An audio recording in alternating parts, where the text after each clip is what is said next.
Peace and blessings. Peace and blessings to the universe. Guess I'm locked in.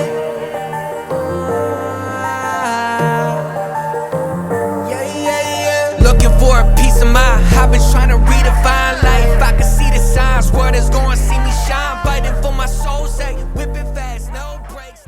Peace and blessings, everyone. Peace and blessings to the universe.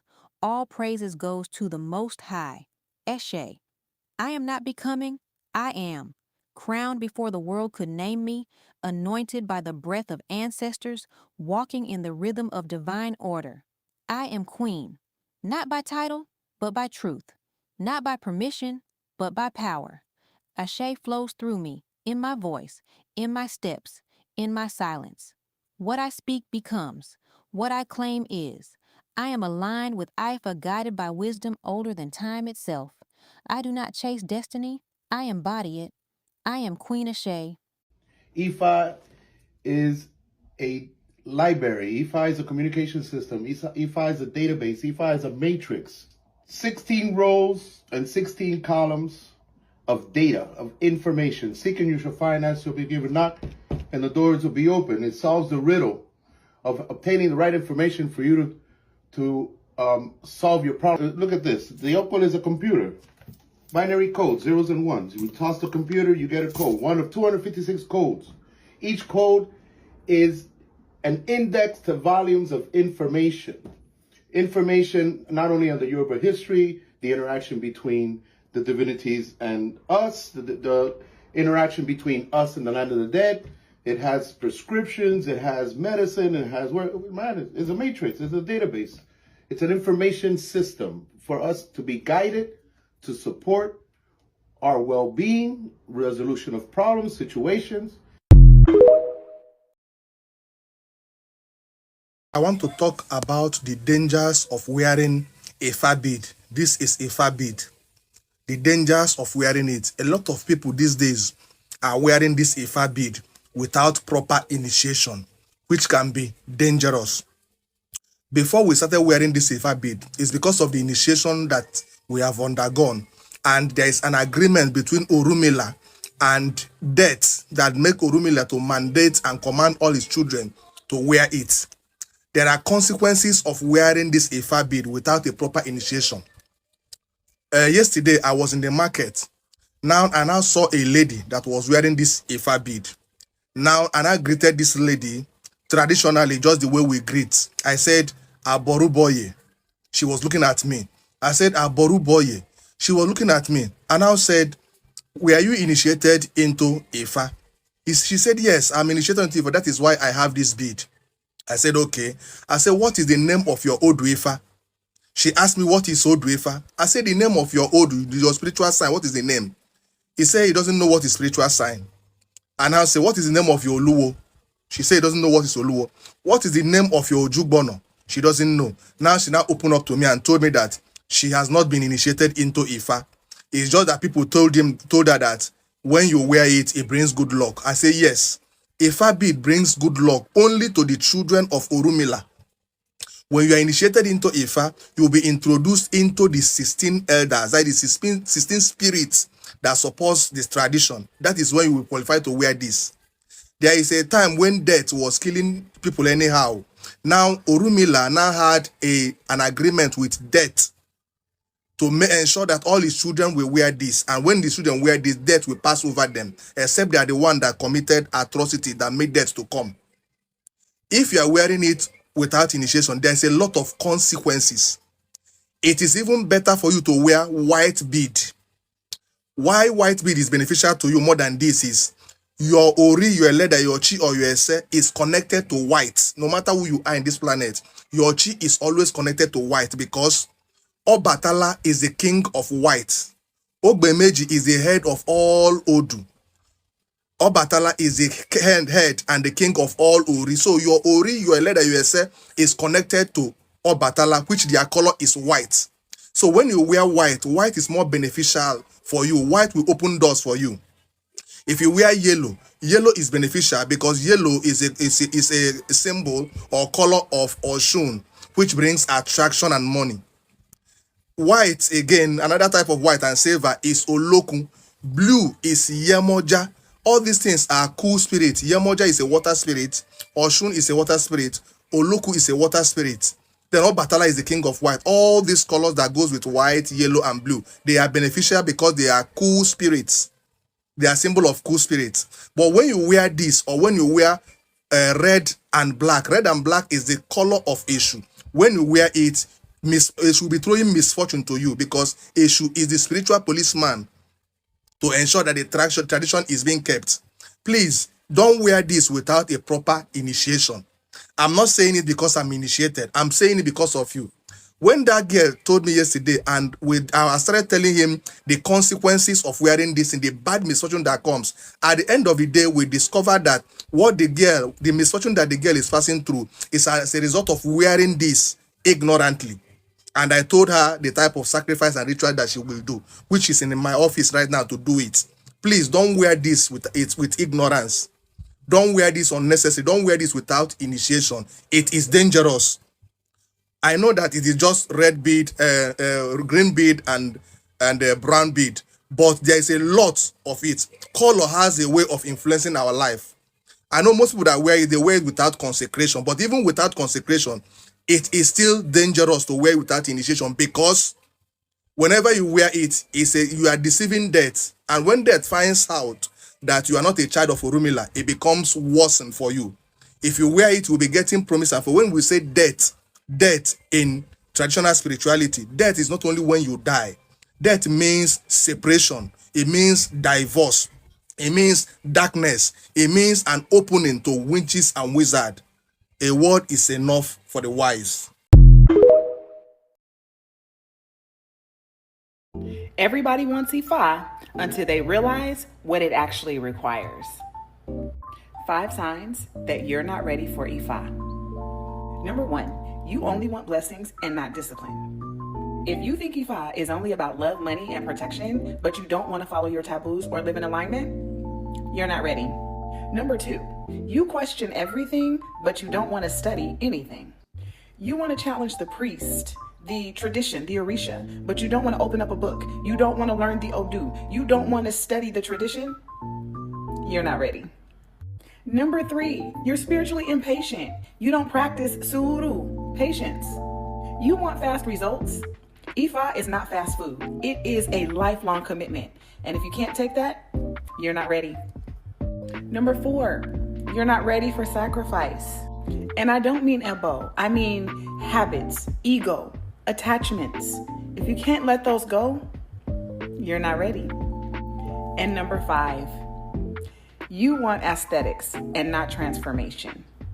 You want the beads, you want the white clothes, you want the titles, but you don't want the transformation or the commitment that comes with it. You're not ready, my friend. IFA will elevate you, but it'll also expose you. So ask yourself, am I ready for the elevation and the exposure? Stay ready so you don't have to get ready. Be safe out here in these IFA streets. Asheo.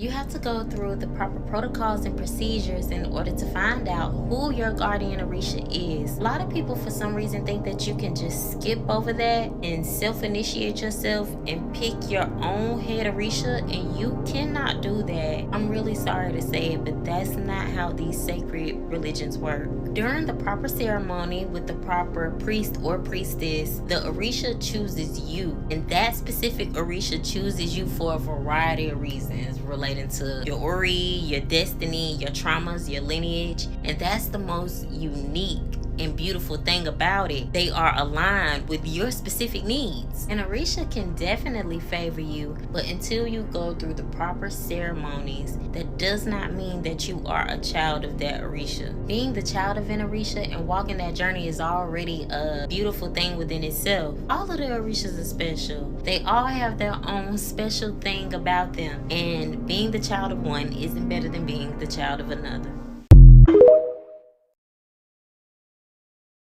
Walk outside, you don't pray, you don't do nothing. You just get up, brush your teeth, shake your ass a little bit, eat a little cereal, and go outside. That is wrong. I ain't gonna say that's wrong because that's your lifestyle. But the thing is, you don't know what's ahead. You don't know what's coming for you. And this is why I always encourage people to get their hand in E5. Now you got these people out here that's, they know that the hand in E5 is valuable. So they're gonna charge you $2,000. I'm gonna charge you $3,000. I'm gonna charge you $1,700. I'm gonna charge you $1,900. And that's fucked up because everybody needs protection. Everybody should have protection. Everybody, the whole world should have protection. If I says that where there is land, there. Let me be clear who this is for. You are either an IFA priestess or you are working to become an IFA priestess. You have created hell for yourself for years, hiding because you're afraid of your true primal power. You know the power that you are, you know the power that the original woman is, and yet still with all the work that you have done, you still hide. You've done inner child work, you've spoken with the priestesses and priests, you've engaged in rituals, you've done all the workshops with Ian Lavan Zant and Queen Afua, you've written spiritual books, you've read all the spiritual books, you put your feet in the dirt in Africa and spent great time there, and with all this, still you hide. If you could hide for the rest of your life, you would. If that's you, you need to lean in really, really close. The work that you are to do to come into your full power is primal in nature. It's work that will make you and most other people highly uncomfortable. It's confronting and inappropriate. It's taboo and you will be dangerous. And yet it's the very work that you have been programmed to be scared of. The work that you fear is the very work where your primal, full power lives as the original woman. I am a space crafter and a space holder for this power unleashing in you. If you're in a place of needing to stay hidden because the pain of being hidden has not become greater than the pain of not moving forward, then obviously stay where you are. If you've already reconciled that the call on your life will not let you be at peace unless you go all in on what you came here for, and you know that I'm the one to support you because you've been watching and looking for answers for years, and none of it has reached that primal spot where the electric force and power that you are, that is hungry to be unleashed, lives. Work will be the greatest adventure of your life. If you're ready for advancing work that would make you an anomaly, not just another powerful Black woman in hiding who knows that she's powerful and stays in hiding, but a Black woman who's authentic online, who's magnetic, who's true, and who calls in the people who she's ordained to serve. If that's you and you're ready, I invite you to DM me now with your inquiry.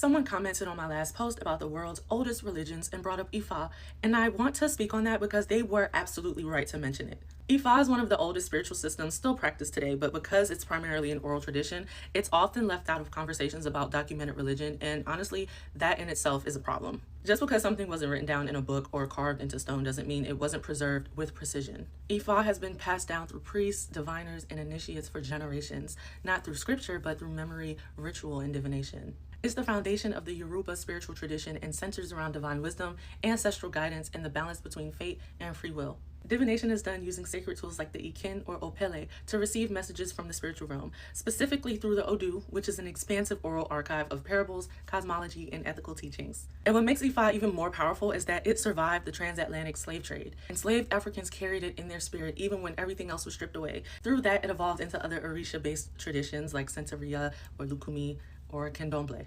The names may change and the language may shift, but the core remains: reverence, remembrance, and relationship with the divine. So when we talk about religion, we definitely can't just center what's been physically archived. We have to remember that some cultures preserve truth differently, and that's just as beautiful. I didn't include Ifa in the original post because I was sticking to what scholars tend to classify as religion, but this oral tradition also needs to be included in a larger conversation. So thank you so much for this comment.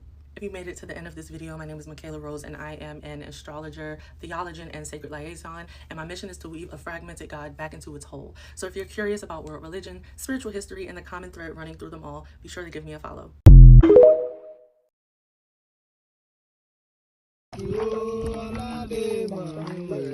Ọ̀rọ̀ Mike Anthony jọ̀wọ́ rẹ ṣoṣo aládé màmí wẹ̀ ọ̀rọ̀ àwa wo ọ̀dọ́wọ́ rẹ ṣoṣo aládé. Àbáládá gbogbo àbátà ń dá fún ọ̀pọ̀ ìwọ lẹ́dẹ̀ẹ́ kó lọ́mọ kò tẹ́sí rẹ̀ gbogbo àbáládá àtàlágẹ̀ wá dá Anthony Smith olùsòkè gbá Anthony Smith dáhùn ọba sí kọjá rẹ̀ lọ́wọ́. gbogbo àbátà ń dá Gbé náà ó gbé ríwó. báwọn náà wá tún dá gbogbo àwọn tí wọ́n ti rí lọ́rùn rẹ̀ kó mọ̀ wù wọ́n Ifá gbà á fún wa. káwọn tó wá máa ṣe kó tó máa ṣojú sí Ifá gbà wá á sí fún wọn. wa. Ifá alágẹ̀mọ lò. ṣe Bàbá ayé Ifá gbà á fún wa. gbà á fún wa Bàbá ayá Ifá gbà á fún wa. Bàbá alágẹ̀mọ lò. Sọ́gbà ó dáhùn kọ́ bá Michael. Alright. Okay, let's start with this one is Shango. Okay. Egbe, your Egbe or like your heavenly mate. Okay. This one is Eshu. Yeah. Ogun, Okay. Ifa. Okay. This one is Ifa, but this time around medicine, knowledge, Oshun, and Obatala. Oh wow. So without that Ogun way talk, man. The next way if person say if somebody Ogun dey kill you, na him. So if this is where Ogun for person. The reason we say Ogun dey kill is because Ogun is the god, not people say the god, but it's not a god. Ogun is like an intermediary. Alright. You and your inner spirit, like Olodumare. Right. So Ogun is known for iron, craft, all those iron, metal. So people say Ogun go kill, they're saying like make thunder, like make Oh, they iron. make somebody actually said this to me one time. Make iron. This bead is worn by Ifa devotees all over the world. It has long become a symbol of Ifa, and not just Ifa alone, but a symbol of all Olorisha in general, because Ifa is central to all the Orisha that we have within the Yoruba religion. But I want you to understand what this thing means, so that you won't be among the people that call it diabolic. As you can see, it is made out of the brown and the green beads. This is a symbol of agriculture. The green bead represents leaves, and the brown represents the roots or trees in general. Ewe Ategbo, and that sums up literally everything that we do in Ifa. Everything about Ifa revolves around plants, revolves around the potency, the ashe that is in plants. Even Ifa himself is a plant. He is called Okpeigi Rada. Ikin Ifa Tanfida Ifa Eso Igi Okpeni. The Okpele is the seed of the Okpele tree. The Iyerosun on which we print the Odu is from a plant. Okpo Ifa Gogon Funrai Ati Igi Latigbe. Iroke Ifa is from a plant. When you go to an Onishegun, what he gives to you are herbs. Even when you use animals for sacrifices, they have to work in tandem with specific plants, specific herbs. In Ifa is the secret of how you can tap the ashe in plants and how you can use them for the benefit of mankind. Everything revolves around agriculture. Elewe ọmọ, oníṣègùn, babaláwo, gbogbo wọn ewé àtegbò ni wọ́n ń lò. Gbogbo wọn ni wọ́n mọ orúkọ tí ewé kọ̀ọ̀kan ń jẹ́, tí wọ́n bá dẹ̀ ti pè é, ṣe ló máa dá wọn lóhùn. That is what this bead represents. Ewé àti egbò, wàá ṣeré. Abaru, boy, yeah, boy, she said, what's good, TikTok? Coming back with another update. Just got my IFA beads from Nigeria, consecrated by my Babalawo. This is my first set. Show y'all what we got in the drawer. We got Ogun, we got Oya, we got Ifa right here. These are beautiful, by the way. We got Ifa right here. We got Oshun, we got Egbe, we got Shango, we got Eligua.